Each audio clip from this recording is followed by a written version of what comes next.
if there's anyone who could take a situation like reducing our federal government, paring it back, and actually doing the right thing here, I believe it's Donald Trump. And I do think people are so excited about this. Look, over the past several years, our country has watched as our money has gone overseas to fight wars that, we don't even involve ourselves in and don't want to be involved in.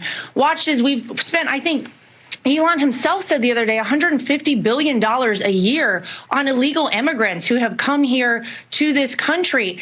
This is something that people are desperate to see happen. And I actually believe this is the time. If things happen in the way that I think so many of us are hopeful to see happen, I believe we are upon the most transformational period in our country's history, basically since our inception. Donald Trump calls it the golden age of America, but it starts with DOGE. It starts with giving the taxpayers, more for their money and not wasteful spending, not the fraud, not the abuse. I actually believe we're going to see some incredible things happen. Okay, look, I want them to do as much as they can do and shrink the size and scope of government.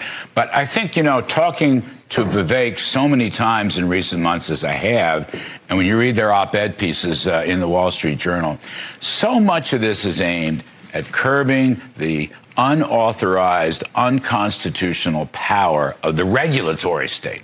This is about regulations. Big one. This is about executive branch regulators who are doing stuff they shouldn't be doing and expanding their payrolls they shouldn't be expanding. That is so important here. And Vivek has said many times they hope to use Supreme Court decisions, EPA versus West Virginia, you may recall, which pinned the ears back of the EPA. And the second one was the so-called Chevron deference decision, which pinned the ears back of every regulatory, every alphabet agency in the government. I think they'd like to eliminate some of these agencies if they could. They're certainly going to try to curb them and downsize them. And they have a fabulous ally in the White House, of course, besides Mr. Trump.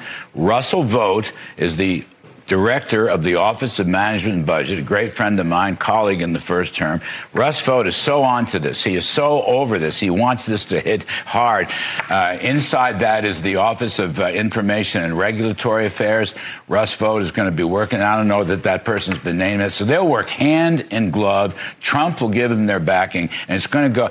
Listen, government is doing stuff it shouldn't be doing, Sandra. And that's what this conversation is for. And the worst part of this, they don't even show up for work anymore. This is where I was going next. They don't even bother to come to the office, for God's sakes. I knew you were all...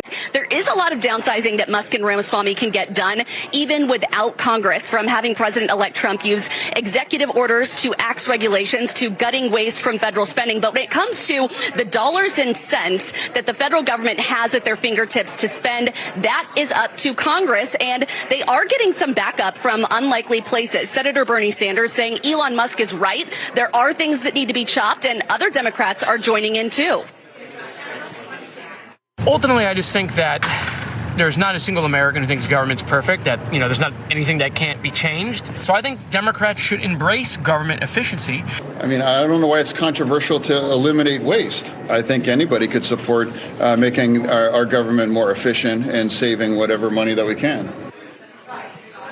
And a big part of Musk and Ramaswamy's plan is to reduce the overall size of the federal workforce. Musk this morning mentioning a report that basically says if you don't count security guards and you don't count maintenance people, less than 1% of federal workers show up into the office in person every day, 40 hours a week. That's something they want to change, and they don't think a lot of people will stick around to show up in person to work, so they think that would significantly reduce the number of workers off the bat.